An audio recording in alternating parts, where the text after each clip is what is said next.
Hello everyone, welcome back to Cybertix. आज का video start करने से पहले आपको बोलना चाहता हूँ कि आज का जो टॉपिक है वो थोड़ा एडवांस टॉपिक होने वाला है। तो मैं आप सभी लोगों को रिक्वेस्ट करना चाहता हूँ कि प्लीज़ वीडियो को एंड तक देखना। अगर आपने ये वीडियो बीच में छोड़ दिए तो आप कभी भी ये वल्नरेबिलिटी समझ नहीं पाओगे। एनीवे, आज जो टॉपिक है वो किसी ने आज तक एक्सप्लेन नहीं किया होगा, बट आज हम उसे अच्छे से समझेंगे।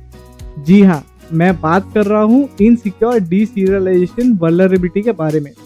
हमें इसे बेसिक लेवल से समझना होगा ताकि बिगिनर्स भी अच्छे से समझ पाए और वल्नरेबिलिटी क्या होती है। बने रहिए वीडियो के एंड तक।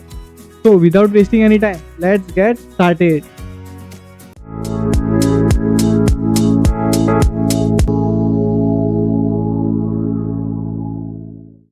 तो आइए हम जानते हैं इनसिक्योर डीसीरियलाइजेशन वल्नरेबिलिटी के बारे में। तो सबसे पहले हमें सीखना रहेगा कि what do we mean by serialisation.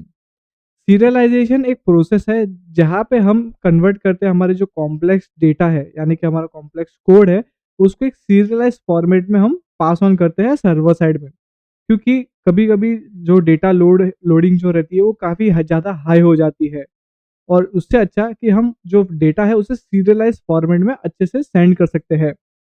अब such as objects and there fields, इसका मतलब होता है कि ऑब्जेक्ट्स यानी कि कोई भी हो सकता है, जैसे कि अपना वेरिएबल्स हो सकता है जिसके पास कुछ पर्टिकुलर वैल्यूज अवेलेबल है। तो वेरिएबल और उसका जो वैल्यू है उसे हम सीरियलाइज फॉर्मेट में सेंड कर सकते हैं। तो मैं आपको एक इमेज की तरह अच्छे से समझाता हूँ कि एक ऑब्जेक्ट है, उसे हम एक सीरियलाइजेशन करेंगे, मतलब एक सिंपल फॉर्मेट में हम उसको लेके जाएंगे और with the help of streams of bytes उसे एक सिंपल फॉर्मेट में हम स्टोर करवाएंगे, जो है डिफरेंट डिफरेंट कैटेगरीज में स्टोर होता है। जैसे कि अगर कोई ऑब्जेक्ट है जो फाइल के लिए स्टोर होना चाहता है तो फाइल में जाएगा। अगर कोई ऑब्जेक्ट है जिसे डेटाबेस में स्टोर होना है तो उसके अंदर जाएगा। ऐसे ही मेमोरीज में भी होता है। लेकिन ये सीरियलाइजेशन आप कहाँ पे देख सकते हो? तो सीरियलाइजेशन के कुछ कॉमन लैंग्वेजेस है जो हम यूज कर सकते हैं, जो है Java, PHP, dot net, C plus plus, node JS, Python और गो। इन सभी लैंग्वेजेस में डेटा सीरियलाइजेशन यूज किया जा सकता है। अब यहाँ पे सिमिलर फंक्शंस नहीं होते। अब पीएचपी में सीरियलाइजेशन और डीसीरियलाइज करके फंक्शंस होते हैं, वहाँ पे यूज होते हैं। जावा का थोड़ा सीरियलाइजेशन फॉर्मेट थोड़ा कंप्लीटली अलग है और थोड़ा कॉम्प्लेक्स भी है। लेकिन इन सब चीज़ों में एक ही चीज़ कॉमन है, जो है डेटा फॉर्मेट, सीरियलाइजेशन का फॉर्मेट। तो जेसन और एक्सएमएल फॉर्मेट में जब ये जो डेटा रहेगा सीरियलाइज वो पास ऑन होने वाला है, इसका हमें पता है। लेकिन मोस्ट ऑफ द वेबसाइट्स आजकल जेसन फॉर्मेट यूज करती है। तो आइए हम देखते हैं अबाउट डीसीरियलाइजेशन क्या होता है। सीरियलाइजेशन का कंप्लीटली उल्टा होता है, जहाँ पे हम सीरियलाइजेशन में कॉम्प्लेक्स डेटा स्ट्रक्चर को एक सिंपल फॉर्मेट में स्टोर करते थे। अब यहाँ पे उल्टा होता है, सिंपल फॉर्मेट को हम कॉम्प्लेक्स डेटा में फिर से एक्सट्रैक्ट करते हैं।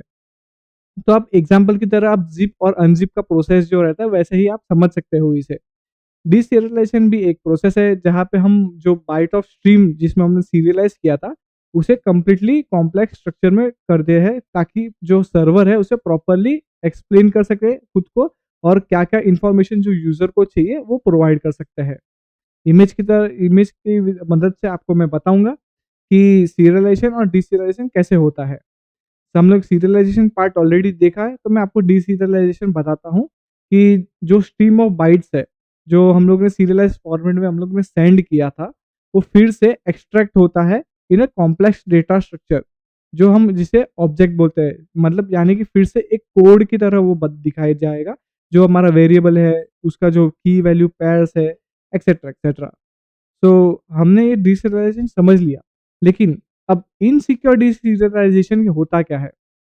अब इनसिक्योर डीसीरियलाइजेशन को हम ऑब्जेक्ट इंजेक्शन वल्नरेबिलिटी बोली जाती है।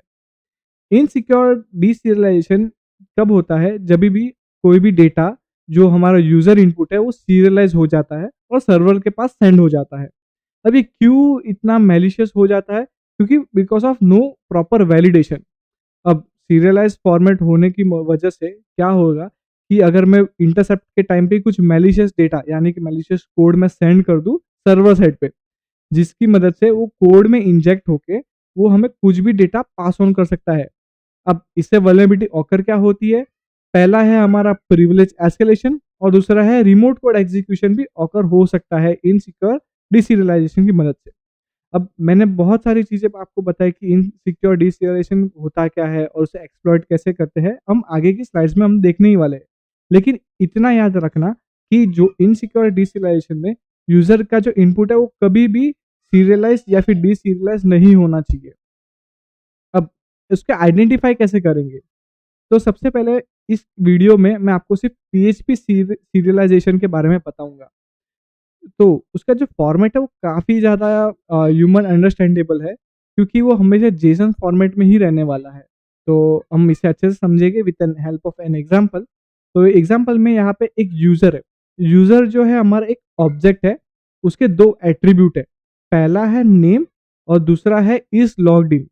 नेम का जो है एट्रीब्यूट है उसका वैल्यू है साइबर टिक्स। ओके, उसके बाद इज लॉगिन एक बुलियन वैल्यू है, अगर ये लॉग्ड इन है तो ट्रू आएगा, अगर लॉग्ड इन नहीं है तो फॉल्स आएगा।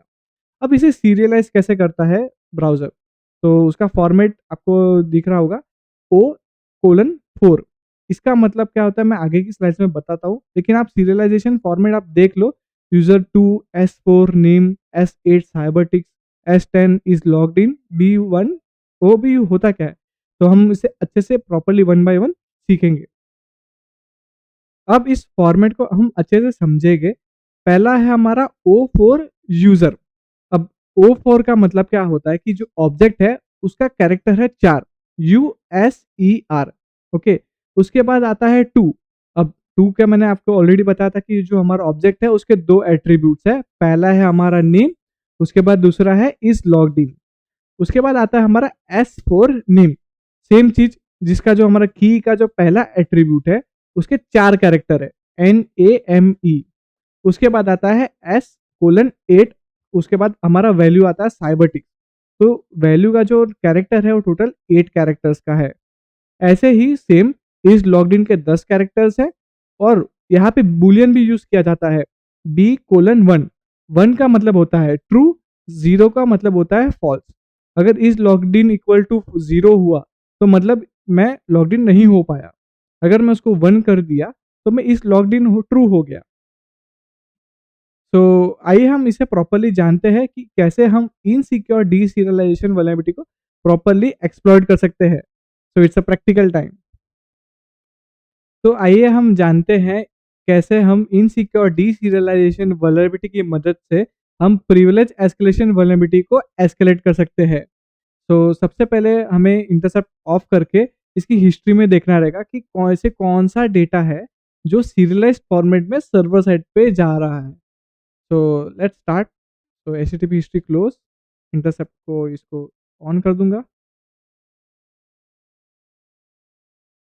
Winner, password is Peter, log in. Okay, your user name is winner. यहाँ पे home my account and log out है। कूल। तो यहाँ पे माई अकाउंट है। हम इसे एनालाइज करेंगे इस पर्टिकुलर रिक्वेस्ट को। और सबसे अच्छी बात है कि अगर आपको ये वल्नरेबिलिटी को एक्सप्लॉइट करना है तो इसके लिए आपको कोई भी प्रोफेशनल वर्जन की ज़रूरत नहीं है। आप इसे बबसूट कम्युनिटी एडिशन में भी यूज़ कर सकते हो और इसे एक्सप्लॉइट कर सकते हो। अब यहाँ पे ऐसी कोई भी कॉम्प्लेक्स डेटा तो नज़र नहीं आ रहा है, लेकिन एक कुकी है सेशन, उसे हम देखेंगे। तो ओके, ये एक सीरियलाइज्ड फॉर्मेट में जा रहा है। जो आप इस राइट साइड में देख सकते हो कि एक जो कुकी का सेशन है वो बेस 64 से एनकोडेड था, लेकिन बबसूट के इंस्पेक्टर की मदद से हम इसे प्रॉपर्ली डिकोड कर सकते हैं। तो यहाँ पे हम इसे प्रॉपर्ली अंडरस्टैंड करेंगे कि ये कैसे वर्क कर रहा है। O4 यानी कि यूज़र, यूज़र के 4 कैरेक्टर है, यानी कि यूज़र हमारा ऑब्जेक्ट हुआ। उसके 2 एट्रीब्यूट है। पहला है यूज़र नेम जो 8 कैरेक्टर का है और दूसरा है 6 कैरेक्टर का जो हमारा विनर। ओके, उसके बाद है हमारा 5 एडमिन और बूलियन वैल्यू दी हुई है उसको 0। अब बूलियन वैल्यू 0 या फिर 1 रहेगी। 0 यानी कि फॉल्स और 1 यानी कि ट्रू। क्या हो अगर मैं इस एडमिन ट्रू कर दूं, यानी कि एक कोड इस तरह से वर्क कर रहा है कि यूजर नेम और पासवर्ड दिया हुआ है। अगर user name is equal to admin या फिर कुछ भी रहेगा तो हमें एक एडमिन की राइट्स मिल जाएगी। अगर जो यूजर है करंट वो अगर एडमिन नहीं रहा तो फॉल्स हो जाएगा। तो हम इसे प्रॉपरली एंटर करेंगे हमारा 1, उसके बाद अप्लाई चेंजेस, उसके बाद send. Okay, internal server error हम इसे हटा देंगे और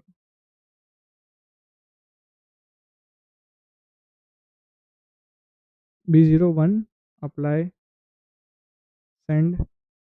ओके, अब हम इसे रेंडर में जाके देखेंगे कि हमें एडमिन की राइट्स मिली है कि नहीं। तो यहाँ पे आप देख सकते हो home, admin panel, my account और लॉगिन, जबकि हमें यहाँ पे नज़र नहीं आ रहा है, राइट। तो यहाँ पे सेम चीज़ करूँगा,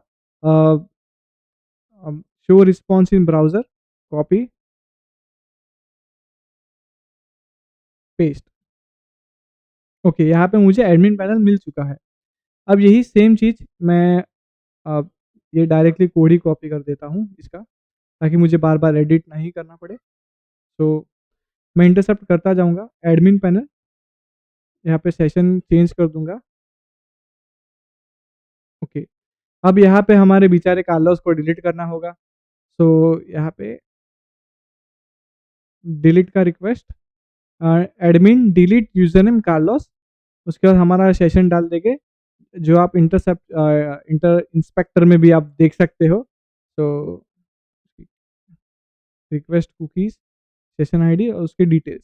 okay, forward, intercept off, congratulation you solve the lab. लेकिन उसके बाद एरर आ गया कि admin interface only available if logged in as an administrator.